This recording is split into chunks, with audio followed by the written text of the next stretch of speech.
ನೋಡ್ತಾ ಹೋಗೋಣ. ಕೊರೋನಾ ಕಟ್ಟಿ ಹಾಕಲು ಅಧಿಕಾರಿಗಳಿಗೆ ಪ್ರಧಾನಿ ಮೋದಿ ಸಲಹೆಯನ್ನು ಕೊಟ್ಟಿದ್ದಾರೆ. ಕೊರೋನಾ ಪರಿಸ್ಥಿತಿ ಅವಲೋಕಿಸಲು ಪ್ರಧಾನಿ ಮೋದಿ ಅಧಿಕಾರಿಗಳ ಜೊತೆ ಸಭೆ ನಡೆಸಿದ್ದು, ಪಾಸಿಟಿವಿಟಿ ಇರುವ ಕಡೆ ಕೊರೋನಾ ಟೆಸ್ಟ್ ಹೆಚ್ಚು ಮಾಡಿ, ಗ್ರಾಮೀಣ ಭಾಗದಲ್ಲಿ ಆರೋಗ್ಯ ಮೂಲಸೌಕರ್ಯ ಹೆಚ್ಚಿಸಿ, ಮನೆ ಮನೆಗೆ ತೆರಳಿ ಟೆಸ್ಟ್ ಮಾಡುವ ಬಗ್ಗೆ ಗಮನ ಹರಿಸಿ, ಕೋವಿಡ್ ಕೇಸ್ಗಳ ಸರಿಯಾದ ಮಾಹಿತಿಯನ್ನು ಜನರಿಗೆ ಕೊಡಿ, ವೆಂಟಿಲೇಟರ್ಗಳ ಅಸಮರ್ಪಕ ಬಳಕೆಗೆ ಕಡಿವಾಣ ಹಾಕಿ, ಕೆಲವು ರಾಜ್ಯಗಳಲ್ಲಿ ಸೂಕ್ತ ರೀತಿಯಲ್ಲಿ ಬಳಕೆ ಆಗ್ತಾ ಇಲ್ಲ, ಈ ಬಗ್ಗೆ ಆಡಿಟ್ ನಡೆಸುವಂತೆ ಅಧಿಕಾರಿಗಳಿಗೆ ಸೂಚನೆ ಕೊಟ್ಟಿದ್ದಾರೆ. ಅಲ್ಲದೆ ಲಸಿಕೆ ಅಭಿಯಾನ ತೀವ್ರಗೊಳಿಸುವಂತೆ ರಾಜ್ಯಗಳಿಗೆ ಸೂಚಿಸಿ ಅಂತ ಅಧಿಕಾರಿಗಳಿಗೆ ಪ್ರಧಾನಿ ಮೋದಿ ನಿರ್ದೇಶನ ಕೊಟ್ಟಿದ್ದಾರೆ.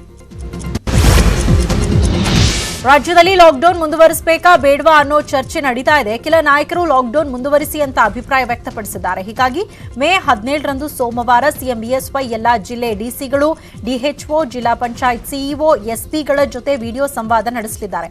ಕೋವಿಡ್ ನಿರ್ವಹಣೆ, ಲಾಕ್ಡೌನ್ ಸಾಧಕ ಬಾಧಕ, ಜಿಲ್ಲಾಡಳಿತ ಕ್ರಮಗಳು, ಸ್ಥಳೀಯ ಸಮಸ್ಯೆಗಳು, ಸೋಂಕು ಮತ್ತು ಸಾವಿನ ಪ್ರಮಾಣದ ಮಾಹಿತಿ ಪಡೆದು ಸಿಎಂ ಸಲಹೆಯನ್ನ ಕೊಡಲಿದ್ದಾರೆ.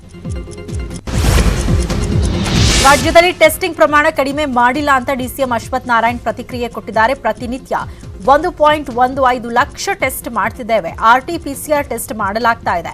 10,000 ರ್ಯಾಂಡಮ್ ಟೆಸ್ಟ್ ಮಾಡ್ತಿದ್ದೆವು, ಈಗ ಅದನ್ನ 50,000ಕ್ಕೆ ಹೆಚ್ಚಿಸಿದ್ದೇವೆ.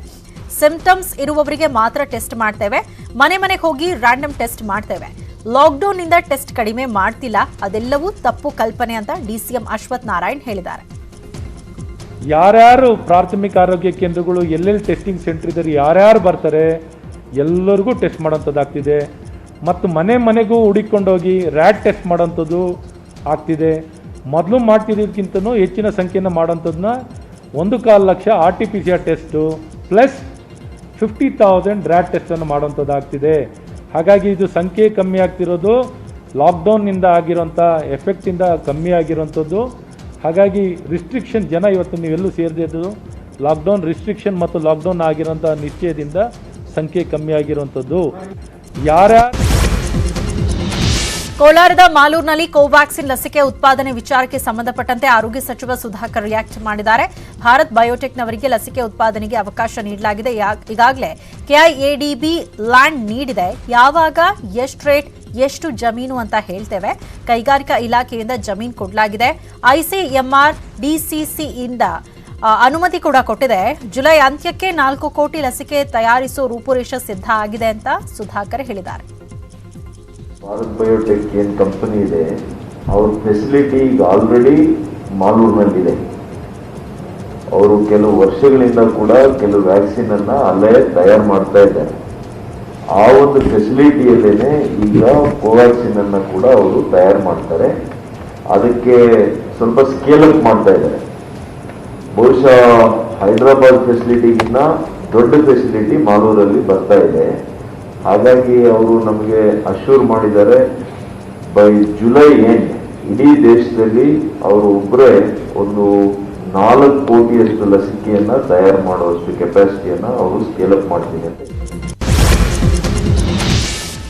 ರಾಜ್ಯ ಸರ್ಕಾರಕ್ಕೆ ಬೆಡ್ಗಳ ಸಮಸ್ಯೆಯೇ ತಲೆನೋವಾಗಿ ಪರಿಣಮಿಸಿದೆ. ಜಿಲ್ಲೆಗಳಲ್ಲಿ ಸೋಂಕಿನ ಸಂಖ್ಯೆ ಹೆಚ್ಚಾಗ್ತಾ ಇರುವುದರಿಂದ ಬೆಡ್ಗಳ ಅಭಾವ ಹೆಚ್ಚಾಗ್ತಾ ಇದೆ. ಈ ಬಗ್ಗೆ ಗೃಹ ಸಚಿವ ಬಸವರಾಜ ಬೊಮ್ಮಾಯಿ ಪ್ರತಿಕ್ರಿಯಿಸಿ, ಬೆಂಗಳೂರಿನಲ್ಲಿ ಹಲವು ಆಸ್ಪತ್ರೆ ಇದೆ. ಬೆಂಗಳೂರಿನ ಆಸ್ಪತ್ರೆ ಬೆಂಗಳೂರಿನವರಿಗೂ ಸಿಗಬೇಕು. ಅಕ್ಕಪಕ್ಕದ ಜಿಲ್ಲೆಗಳ ಆಸ್ಪತ್ರೆಗಳಲ್ಲಿ ಬೆಡ್ ಇಲ್ಲದಿರುವುದರಿಂದ ಬೆಂಗಳೂರಿನ ಮೇಲೆ ಒತ್ತಡ ಇದೆ. ಕೋವಿಡ್ ಅಂತಹ ಸಂದರ್ಭದಲ್ಲಿ ಸಮಸ್ಯೆ ಪರಿಹರಿಸಬೇಕು. ಇದು ಇವತ್ತು ಸಂಜೆ ಒಳಗೆ ಇದೆಲ್ಲವೂ ಕೂಡ ಸರಿ ಹೋಗಲಿದೆ ಅಂತ ಗೃಹ ಸಚಿವರು ಹೇಳಿದ್ದಾರೆ. ಇವತ್ತು ಟಾಸ್ಕ್ ಫೋರ್ಸ್ ಮೀಟಿಂಗ್ ಇದೆ.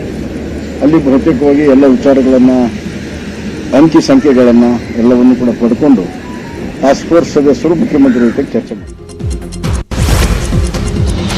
ರಾಜ್ಯದಲ್ಲಿ ಲಾಕ್ಡೌನ್ ಮುಂದುವರಿಸುವುದು ಉತ್ತಮ ಅಂತ ಮಾಜಿ ಸಚಿವ ಶಾಸಕ ರಮೇಶ್ ಜಾರಕಿಹೊಳಿ ಅಭಿಪ್ರಾಯಪಟ್ಟಿದ್ದಾರೆ. ಬೆಳಗಾವಿ ಜಿಲ್ಲೆ ಗೋಕಾಕ್ನಲ್ಲಿ ಮಾತನಾಡಿದ ಅವರು, ಮೊದಲ ಹಂತದಲ್ಲಿ ಕೊರೋನಾ ಸಿಟಿ ಮಾತ್ರಕ್ಕೆ ಸೀಮಿತವಾಗಿತ್ತು, ಈಗ ಹಳ್ಳಿಗೂ ಕೊರೋನಾ ಒಕ್ಕರಿಸ್ತಾ ಇದೆ.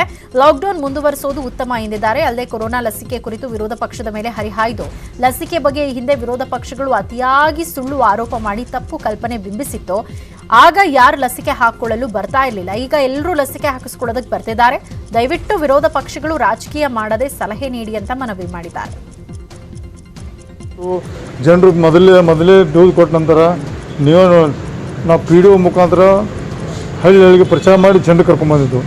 ಅವಾಗಿದೆ ವಿರೋಧ ಪಕ್ಷರ ಅದು ತೊಗೋಬೇಡ್ರಿ, ಅದು ಅಂತ ಹೇಳಿದ್ರು. ಇವತ್ತು ಅದೇ ವಿರೋಧ ಪಕ್ಷ ಇವತ್ತು ಯಾಕೆ ಕೊಡೋದು ಅದೇನು ಈ ಹಂತದಲ್ಲಿ ರಾಜಕಾರಣ ಮಾಡದೆ ನಮ್ಗೆ ಸಲಹೆ ತಿಳ್ಕೊಂಡು ಇದರಲ್ಲಿ ಹೋರಾಡೋದು ಒಳ್ಳೆಯದಂತ ಇಂದ ಮನವಿ ಮಾಡ್ಕೋತೀವಿ. ಲಾಕ್ಡೌನ್ ಮುಂದುವರಿಸಿ ಒಳ್ಳೆಯದು, ಯಾಕಂದರೆ ಇದು ಭಾಳಷ್ಟು ಕೆಟ್ಟ ಪ್ರಮಾಣ. ಈಗ ಇದು ಕಳೆದ ಬಾರಿ ಬಂದಾಗ ಬರೀ ಸಿಟಿ ಸೀಮಿತ ಆಗಿತ್ತು, ಈಗ ಹಳ್ಳಿಗೆ ಸಹಿತ ವ್ಯಾಪ್ತಿಯಾಗಿದೆ. ಇದನ್ನು ಮುರಿಬೇಕಾದ್ರೆ ನಾವು ಈಗ 14 ಲಾಕ್ಡೌನ್ ಮಾಡಿ ಚೈನ್ ಬ್ಲಾಕ್ ಆಗೋ ಕಡಿಮೆ ಅನಿಸ್ತದೆ. ಇನ್ನೊಂದು ಕೆಲವೊಂದು ಮುಂದುವರಿಸಿ ಒಳ್ಳೆಯದಂತ ನನ್ನ ವೈಯಕ್ತಿಕ. ಮೇ 17ರಿಂದ ಕೊಪ್ಪಳ ಜಿಲ್ಲೆಯಲ್ಲಿ 5 ದಿನ ಸಂಪೂರ್ಣ ಲಾಕ್ಡೌನ್ ಆಗಲಿದೆ ಅಂತ ಸಚಿವ ಬಿಸಿ ಪಾಟೀಲ್ ಹೇಳಿದ್ದಾರೆ. ಔಷಧಿ ಹಾಗೂ ಕೃಷಿ ಚಟುವಟಿಕೆಗೆ ಬೇಕಾಗುವ ಎಲ್ಲ ಅಂಗಡಿಗಳು ಬಂದ್ ಆಗಲಿದೆ. ಈ 5 ದಿನ ಯಾವುದೇ ಚಟುವಟಿಕೆ ಇರೋದಿಲ್ಲ. ಮೇ 31ರವರೆಗೆ ಮದುವೆ, ಸಭೆ, ಸಮಾರಂಭಗಳಿಗೂ ನಿರ್ಬಂಧ ಹಾಕಲಾಗಿದೆ ಅಂತ ಕೊಪ್ಪಳ ಜಿಲ್ಲಾ ಉಸ್ತುವಾರಿ ಸಚಿವ ಬಿಸಿ ಪಾಟೀಲ್ ಹೇಳಿದ್ದಾರೆ. 2 ದಿವಸಗಳ ಒಳಗಾಗಿ ಎಲ್ಲರನ್ನೂ ಕೂಡ ಕೋವಿಡ್ ಕೇರ್ ಸೆಂಟರ್ಗೆ ಸೇರಿಸಬೇಕು. ಅಲ್ಲಿ ಏನು ಟ್ರೀಟ್ಮೆಂಟ್ ಬೇಕು ಅದನ್ನು ನಾವು ಕೊಡಲಿಕ್ಕೆ ಸಿದ್ಧರಾಗಿದ್ದೇವೆ.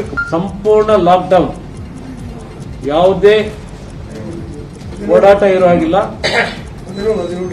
17, 18, 19, 20, 21ನೇ ತಾರೀಕು ಮೆಡಿಕಲ್ ಶಾಪ್ಸು ಮತ್ತೆ ಕೃಷಿ ಬೀಜ ಗೊಬ್ಬರ ಚಟುವಟಿಕೆಗಳು ಬಿಟ್ಟರೆ ಬೇರೆ ಯಾವುದೇ ರೀತಿ ಯಾವುದೇ ಮೂವ್ಮೆಂಟ್ ಇರೋಂಗಿಲ್ಲ. ಪಕ್ಕ 5 ದಿವಸಗಳ ಕಾಲ ಎಲ್ಲವನ್ನು ಕೂಡ ಬಂದ್ ಮಾಡಿದ್ದೇವೆ ಮತ್ತು 31ನೇ ತಾರೀಕಿನವರೆಗೂ ಯಾವುದೇ ಮದುವೆ, ಸಭೆ, ಸಮಾರಂಭಗಳನ್ನು. ಚಿತ್ರದುರ್ಗ ಜಿಲ್ಲೆಯಲ್ಲಿ ಸಚಿವ ಬಿ ಶ್ರೀರಾಮುಲು ರೌಂಡ್ಸ್ ಹಾಕಿದ್ರು. ಚಳ್ಳಕೆರೆ, ಹೊಳಲ್ಕೆರೆ, ಹೊಸದುರ್ಗ, ಹಿರಿಯೂರು ತಾಲೂಕು ಆಸ್ಪತ್ರೆಗಳಿಗೆ ಭೇಟಿ ನೀಡಿ ಅಧಿಕಾರಿಗಳ ಜೊತೆ ಸಭೆ ನಡೆಸಿ ಮಾಹಿತಿಯನ್ನ ಪಡ್ಕೊಂಡ್ರು. ಹೊಳಲ್ಕೆರೆ ಪಟ್ಟಣದಲ್ಲಿ ಸಚಿವ ಶ್ರೀರಾಮುಲು ಮಾತನಾಡಿ ಕಾಂಗ್ರೆಸ್ ವಿರುದ್ಧ ವಾಗ್ದಾಳಿಯನ್ನ ಮಾಡಿದ್ರು. ಸಂಕಷ್ಟದ ಸಮಯದಲ್ಲಿ ರಾಜಕಾರಣ ಮಾಡೋದು ಸರಿಯಲ್ಲ. ಪಕ್ಕದ ಮನೆಗೆ ಬೆಂಕಿ ಬಿದ್ದಾಗ ಆರಿಸುವ ಕೆಲಸ ಮಾಡಬೇಕು. ಕಾಂಗ್ರೆಸ್ನವರಿಂದ ಈ ವೇಳೆ ಚಳಿ ಕಾಯಿಸಿಕೊಳ್ಳುವ ಕೆಲಸ ಆಗ್ತಾ ಇದೆ. ರಾಜ್ಯ, ದೇಶ ಸಂಕಷ್ಟದಲ್ಲಿದ್ದಾಗ ಪರಿಹಾರದ ಕೆಲಸ ಸಲಹೆಯನ್ನ ಕೊಡ್ಲಿ. ಪ್ರತಿಭಟನೆ ಮಾಡಿ ಜನರ ದಾರಿ ತಪ್ಪಿಸುವ ಕೆಲಸ ಮಾಡಕೂಡದು ಅಂತ ಕಿಡಿಕಾರಿದ್ದಾರೆ. ಎಲ್ಲೋ ಒಂದು ಕಡೆ ಇವತ್ತು ಸಂಕಷ್ಟ ಸಮಯದಲ್ಲಿ ಇವತ್ತು ರಾಜಕಾರಣ ಮಾಡೋದು ಯಾರು ಕೂಡ ಬ್ಯಾಡ್ ಅನ್ನೋಂಥದ್ದು ನನ್ನ ಅಭಿಪ್ರಾಯ. ಯಾಕಂದರೆ ಎಲ್ಲೋ ಒಂದು ಕಡೆ ಪಕ್ಕದ ಮನೆಯಲ್ಲಿ ಬೆಂಕಿ ಬಿದ್ದರೆ ಈ ಕಾಂಗ್ರೆಸ್ಸವರು ಬೆಂಕಿ ಕಾಸ್ಕೊಳ್ಳೋಂಥ ಕೆಲಸ ಮಾಡ್ತಾಯಿದ್ದಾರೆ. ನಾನೇನು ಹೇಳ್ತೀನಿ, ಇಂಥ ಪರಿಸ್ಥಿತಿಯಲ್ಲಿ ಬೆಂಕಿ ಬಿದ್ದಂಥ ಯಾವುದೇ ಮನೆ ಆಗಿರುವುದು ಆ ಬೆಂಕಿ ಆರಿಸೋಂಥ ಕೆಲಸ ಮಾಡಬೇಕಾಗಲಿ. ಎಲ್ಲೊಂದು ಕಡೆ ಪಕ್ಕದ ಮನೆಯಲ್ಲಿ ಬೆಂಕಿ ಬಿದ್ದಿತ್ತಂದರೆ ಅದರಲ್ಲಿ ಚಳಿ ಕಾಸ್ಕೊಳ್ಳೋಂಥ ಕೆಲಸ ಆಗಬಾರ್ದು. ಅದಕ್ಕೋಸ್ಕರ ಇವತ್ತು ಈ ರಾಜ್ಯ, ಈ ದೇಶ ಸಂಕಷ್ಟದಲ್ಲಿರೋಂಥ ಟೈಮಲ್ಲಿ ಅದರ ಪರಿಹಾರ ಯಾವ ರೀತಿಯಲ್ಲಿ ಹುಡುಕಿಕೊಡ್ಬೇಕು ಅನ್ನೋಂಥದ್ದು ಕೂಡ ಅವ್ರ ಸಲಹೆಗಳನ್ನು ಕೊಡಬೇಕಾಗುತ್ತೆ. ಅಲ್ಲಿ ಎಲ್ಲ ಒಂದು ಕಡೆ ಇವತ್ತು ಇದನ್ನೇ ನಾವು ರಾಜಕಾರಣ ಮಾಡಿಕೊಂಡು ಇದನ್ನೇ ಲಾಭ ಪಡ್ಕೊಂಡು ಎಲ್ಲ ಒಂದು ಕಡೆ ಪ್ರತಿಭಟನೆಗಳು ಮಾಡೋಂಥ ಕೆಲಸ, ಎಲ್ಲ ಒಂದು ಕಡೆ ಪ್ರತಿಭಟನೆಗಳ ಜೊತೆಲಿ ಜನರು ಸಂಕಷ್ಟದಲ್ಲಿದ್ದಂಥ ಜನರನ್ನು ದಾರಿ ತಪ್ಪಿಸೋಂಥ ಕೆಲಸ ಕಾಂಗ್ರೆಸ್ ನಾಯಕರು ಏನು ಮಾಡ್ತಾಯಿದ್ರು. ಎಲ್ಲೋ ಒಂದು ಕಡೆ ಇವತ್ತು ಶಿಕ್ಷಣ ಇಲಾಖೆ ವಿರುದ್ಧ ಖಾಸಗಿ ಶಾಲಾ ಒಕ್ಕೂಟ ತಿರುಗಿ ಬಿದ್ದಿದೆ. 1ರಿಂದ 9ನೇ ತರಗತಿ ವಿದ್ಯಾರ್ಥಿಗಳನ್ನ ಮೌಲ್ಯಾಂಕನ ಮೂಲಕ ಪಾಸ್ ಮಾಡುವ ವಿಚಾರಕ್ಕೆ ರೂಪ್ಸಾ ಹಾಗೂ ಕ್ಯಾಂಪ್ಸ್ ಖಾಸಗಿ ಶಾಲಾ ಒಕ್ಕೂಟ ವಿರೋಧಿಸಿವೆ. SATS ಮೂಲಕ ಫಲಿತಾಂಶ ಅಪ್ಲೋಡ್ ಮಾಡುವಂತೆ ಶಿಕ್ಷಣ ಇಲಾಖೆ ಸುತ್ತೋಲೆ ಹೊರಡಿಸಿದ್ದು 2 ದಿನಗಳಲ್ಲಿ ಶಿಕ್ಷಣ ಇಲಾಖೆ ಆಯುಕ್ತ ಅನ್ಬು ಕುಮಾರ್ ಡೆಡ್ ಲೈನ್ ಕೊಟ್ಟಿದ್ದಾರೆ. ಲಾಕ್ಡೌನ್ ಸಮಯದಲ್ಲಿ ರಿಸಲ್ಟ್ ಅಪ್ಲೋಡ್ ಮಾಡಿ ಅಂದ್ರೆ ಹೇಗೆ? ಶಿಕ್ಷಕರ ಮನೆಯಲ್ಲೂ ತಂದೆ ತಾಯಿ ಮಕ್ಕಳಿದ್ದಾರೆ. ಮನೆಯಿಂದ ಹೊರಬರಲಾಗದ ಪರಿಸ್ಥಿತಿ ಈಗ ನಿರ್ಮಾಣ ಆಗಿದೆ. ಲಾಕ್ಡೌನ್ ಮುಗಿಯುವವರೆಗೂ SATS ಮೂಲಕ ಫಲಿತಾಂಶ ಅಪ್ಲೋಡ್ ಮಾಡೋಕ್ಕಾಗಲ್ಲ. ಎಷ್ಟೋ ಮಕ್ಕಳು ದಾಖಲಾತಿಯೇ ಆಗಿಲ್ಲ, ಶುಲ್ಕವನ್ನೂ ಕಟ್ಟಿಲ್ಲ. ಅಂತಹ ವಿದ್ಯಾರ್ಥಿಗಳನ್ನ ಹೇಗೆ ಪರಿಗಣನೆಗೆ ತೆಗೆದುಕೊಳ್ಳೋದು ಅಂತ ಶಿಕ್ಷಣ ಇಲಾಖೆ ಆದೇಶಕ್ಕೆ ಖಾಸಗಿ ಶಾಲೆಗಳ ಒಕ್ಕೂಟದ ಪ್ರಧಾನ ಕಾರ್ಯದರ್ಶಿ ಶಶಿಕುಮಾರ್ ಆಕ್ರೋಶ ವ್ಯಕ್ತಪಡಿಸಿದ್ದಾರೆ. ಯಾಕೆ ಸ್ವಾಮಿ ಮಾಡಕ್ ಸಾಧ್ಯ? ಯಾವ ಸಿಬ್ಬಂದಿ ಬರ್ತಾರೆ? ನಮ್ಮಲ್ಲಿ ಸಿಬ್ಬಂದಿ ಬರ್ಬೇಕಾದ್ರೆ ಅವ್ರ ಗಂಡ, ಅತ್ತೆ ಮಾವ ಅಥವಾ ಅಪ್ಪ ಅಮ್ಮ ಒಪ್ಪಿದ್ರೆ ಮಾತ್ರ. ಅವ್ರಿಗೆ ಸರ್ಕಾರದ ಸಂಬಳ ಕೊಡ್ತಾ ಇಲ್ಲ. ಇಂಥ ಒಂದು ದುಸ್ಥಿತಿಯಲ್ಲಿ BO ಮತ್ತೆ CRPಗಳು ಗದಾ ಪ್ರಹಾರ ಮಾಡ್ತಾ ಇದ್ದಾರೆ. ನೀವು ಏನ್ ಮಾಡ್ತಿರೋ ಗೊತ್ತಿಲ್ಲ, 2 ದಿನದೊಳಗೆ ರಿಸಲ್ಟ್ ಅನೌನ್ಸ್ ಮಾಡೋದು. ಯಾರಿಗೆ ಅನೌನ್ಸ್ ಮಾಡೋಣ? ಎಲ್ಲ ಅನೌನ್ಸ್ ಮಾಡೋಣ? ಯಾರ ಕಚೇರಿಗೆ ಹೋಗ್ಬೇಕು?